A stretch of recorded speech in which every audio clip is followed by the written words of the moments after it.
Many years ago, I published a short 60-second video discussing the community caretaking exception to the warrant requirement under the Fourth Amendment as it pertains to automobiles and vehicles in general. Now, for whatever reason, that short video has now resurfaced and many of you began to comment on it.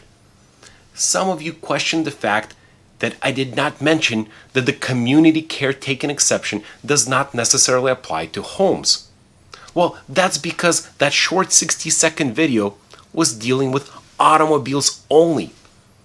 But some of you also questioned whether I even know Canigula versus Strom, the Supreme Court case that dealt with the community caretaking exception and a house or somebody's home.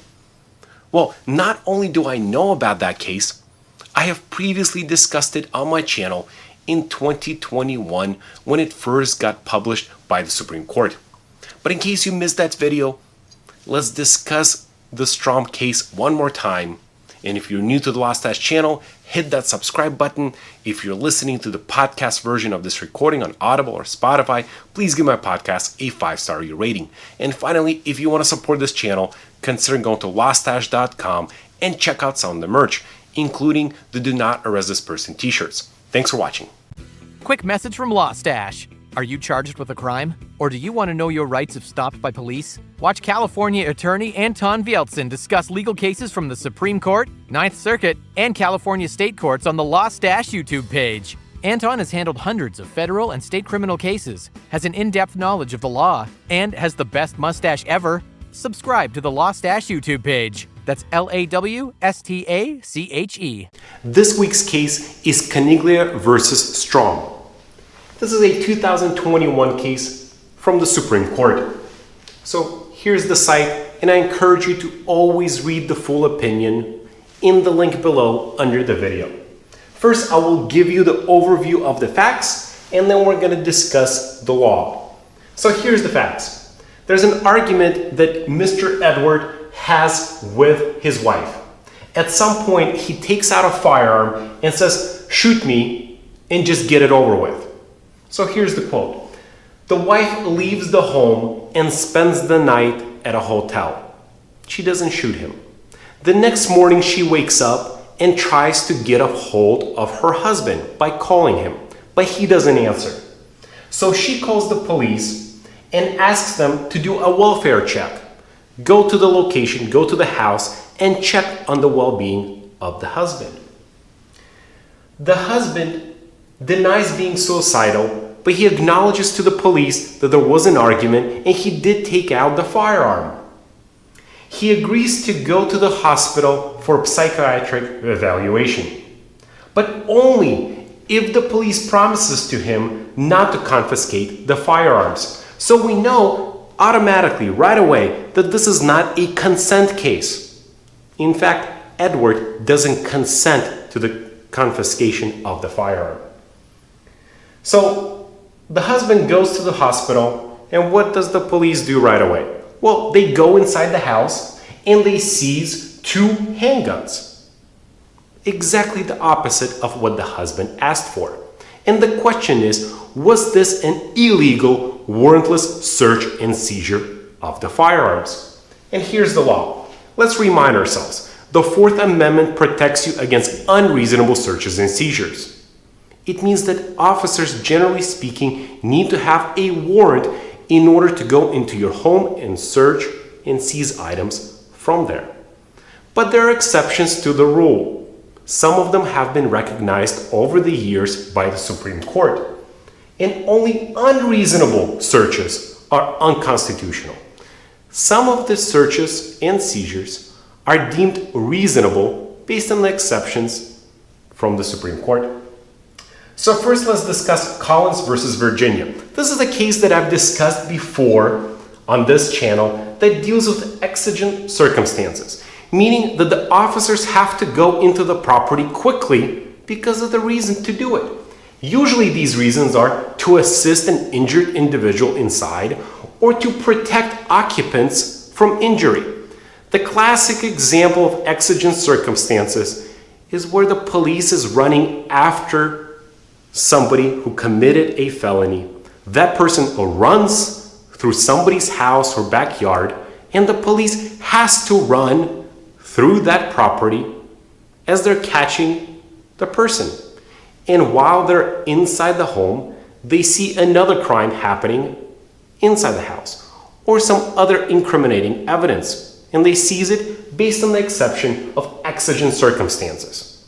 Well, in this case, the court says there are no exigent circumstances. The husband is taken to the hospital. So what's the rush? Why do we need to go into the house? So we know Collins doesn't help us.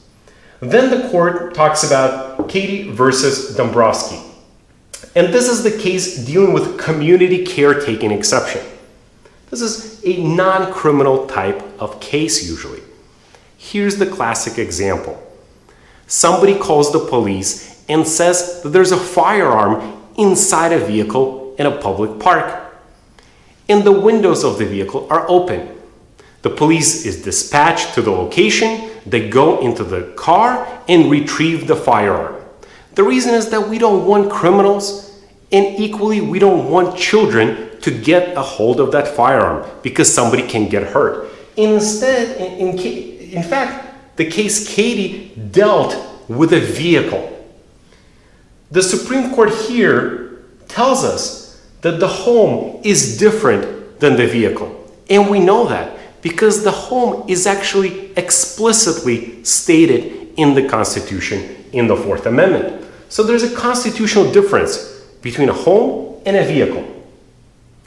And finally, the court says, and I'll quote, that recognizing that these non-criminal tasks exist, it is not a license, an open-ended license, to perform them anywhere.